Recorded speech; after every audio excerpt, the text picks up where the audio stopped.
কথায় বলে রাজায় রাজায় যুদ্ধ হয়, প্রাণ যায় প্রজার। রাশিয়া এবং ইউক্রেনের যুদ্ধে লক্ষ লক্ষ সৈন্য মারা যাচ্ছে, তবুও যুদ্ধ থামার নাম নেই।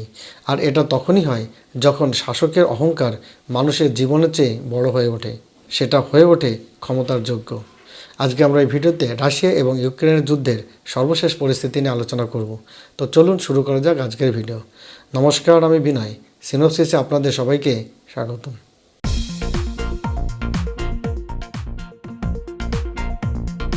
ফেব্রুয়ারি 2022 থেকে রাশিয়া এবং ইউক্রেনের মধ্যে যুদ্ধ শুরু হয়েছে। প্রায় 4 বছর অতিক্রান্ত, তবুও যুদ্ধ থামার নাম নেই।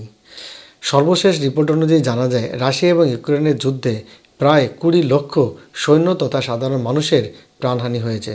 ডোনাল্ড ট্রাম্প নানাভাবে তিনি চেষ্টা করেছেন রাশিয়ার উপরে স্যাংশন লাগিয়ে, রাশিয়ার সাথে যে সমস্ত দেশগুলো পৃথিবীতে বাণিজ্য করছে তাদের উপর স্যাংশন লাগিয়ে সব রকমের চেষ্টা তিনি চালিয়ে যাচ্ছেন।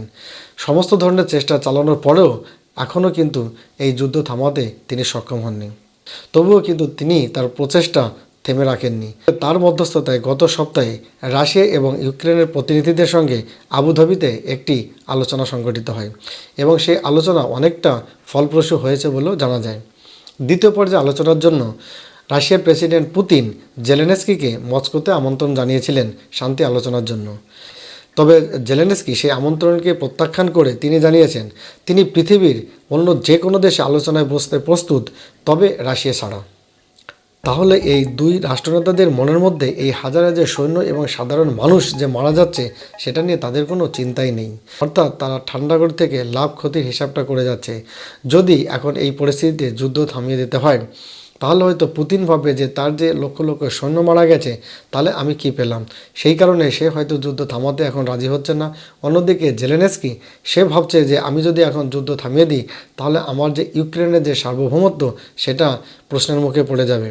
ইউক্রেনে সাধারণত এখন -27 ডিগ্রির মতো টেম্পারেচার চলছে। তো এই পরিস্থিতিতে তাকে কিছুদিন যুদ্ধটা বন্ধ রাখে, সেই জন্য অনুরোধ করেছিলেন ডোনাল্ড ট্রাম্প পুতিনকে। অবশ্য পুতিন ডোনাল্ড ট্রাম্পের অনুরোধটা মেনে নিয়েছে জানা যায়। তবে জেলেনস্কিও জানিয়েছেন যে যদি রাশিয়া ইউক্রেনের উপর আক্রমণ না করে, তাহলে ইউক্রেনও রাশিয়ার উপরে আপাতত কোনো আক্রমণ করবে না। এখানে দেখার বিষয় ক্রেমলিনের শান্তি প্রস্তাব, জেলেনস্কির প্রত্যাখ্যান, পুতিনের চ্যালেঞ্জ, এর মাঝে একটা সত্য চাপা পড়ে যাচ্ছে।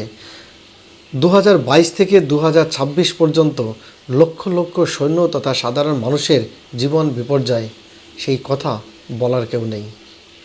এই যুদ্ধ চোখে আঙুল দিয়ে আমাদের দেখিয়ে দিচ্ছে নেতাদের কাছে যুদ্ধ কখনোই মানবিক সংকট নয়, এটা কেবলমাত্র ক্ষমতা, শর্ত আর মুখ রক্ষার খেলা। আর এই খেলায় সব থেকে হারটা হয় সাধারণ মানুষের।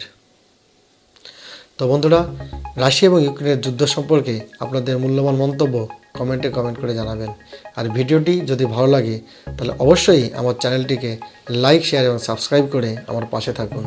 ধন্যবাদ।